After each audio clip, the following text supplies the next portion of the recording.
Yeah. Ricky Kid here, folks, with On Resilience. It's Get Moving Monday. Usually we kind of come to you and talk about one of the keys to 5 keys that we teach activating your resilience. Key 1, get moving. But today we want to talk to you about what's kind of going on around the country, particularly when we talk about Minneapolis, where George Floyd was sat on by the knee of an officer, and it was a result of him end up losing his life. Sad tragedy for not just George and his family, but our community, the human family community as a whole, not just for Minneapolis, but the country as a whole as well. Anytime those type of incidents take place, and then we react. And they say for every action there's a reaction. But what I like to say is it is intelligence over emotions. Not that there's nothing wrong with having an emotion. I truly have one myself. But what I've learned was that it's intelligence over emotions. Some of the things that's going on down there, I'm not a big fan of as it relates to tearing things up. Just not my style. I don't see the probative value in it. I do believe in using our voice for those who are voiceless. Surely George Floyd now is considered voiceless because they took it. The officer who killed him, essentially. That's what he did. He killed him.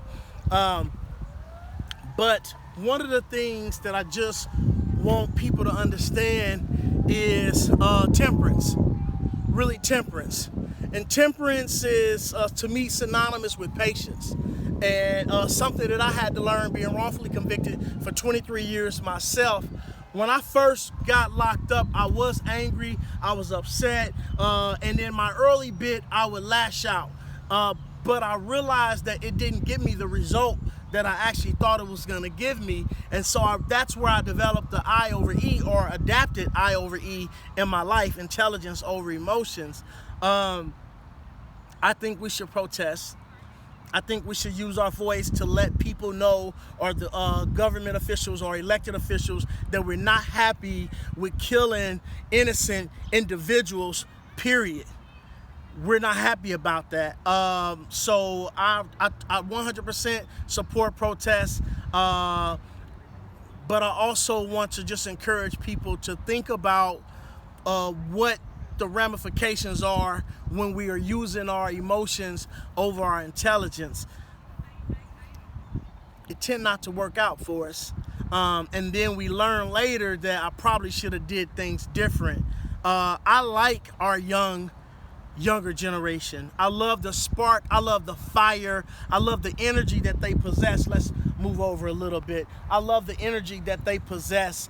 Really means a lot to me. I actually learn from them, and then I borrow from their energy, but it goes both ways. So while we can learn from young individuals and we can borrow from their energy, older individuals, myself, can extend wisdom back. So you'll lend me some of your energy, I'll lend you some of my wisdom, and together with your energy and our older wisdom, we can actually create the type of solution that we're seeking. So I just really want people to understand why it's important to really think through when emotions overcome us. I think that's important to understand. I think we fight the system from the inside out. Me personally, I believe in making sure that we are putting the right people in office, or that we are believing in the people who go in office in the first place. I have to say this, my friends, that sometimes we allow people to go into office and we elect individuals and officials, or don't participate in that. And then when they get in office and this type of thing happen, then we respond, but we get to respond before the incidents happen. Not that we control road cops or racism in this country, because we don't, but we are aware of it, and we get to participate. We get to vote at the booth. and we get to decide who goes in those offices, or we get to use our voice to vote who goes in those offices, and it can help. It doesn't eliminate, because racism has run rampant in this country for many years.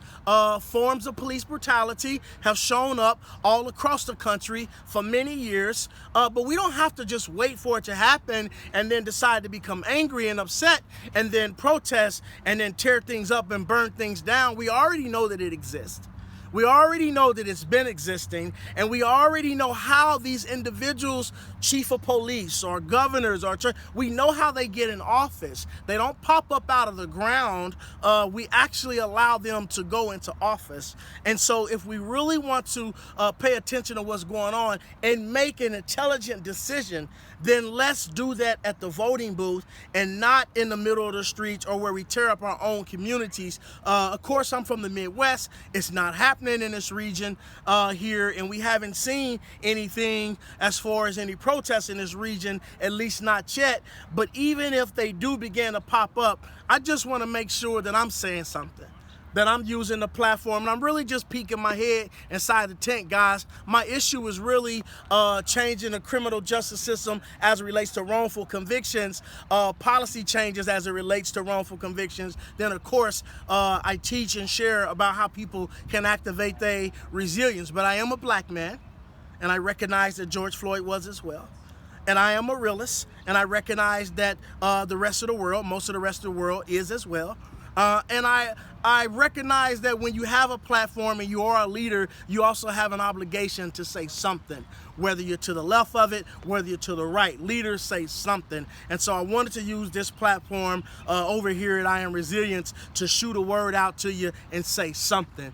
My thoughts and prayers are with George Floyd and his family, and with the community down there in Minneapolis. I do wish to see justice. I do wish to see the cops who have then or since become criminals pay for the type of actions and behavior that they demonstrated on the brother.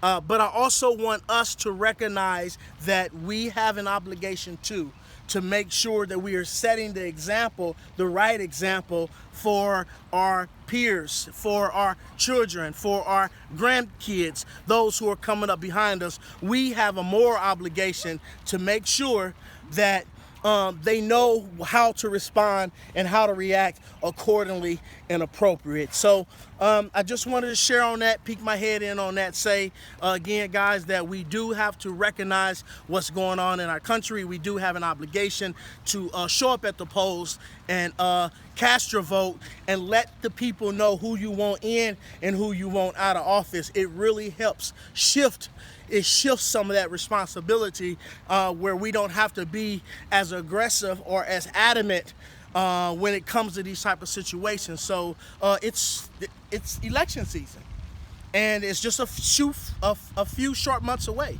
November is right around the corner. So pay attention to what's going on, not just in Minneapolis, but in your local community, just making sure that you're paying attention to that, and then go to the booth. And then go to the booth and vote, and then really be intelligent about how you make your decisions. And I only say that not to condemn anybody, but I just don't want to see a bunch of our young minds locked up in prison, which is already a problem.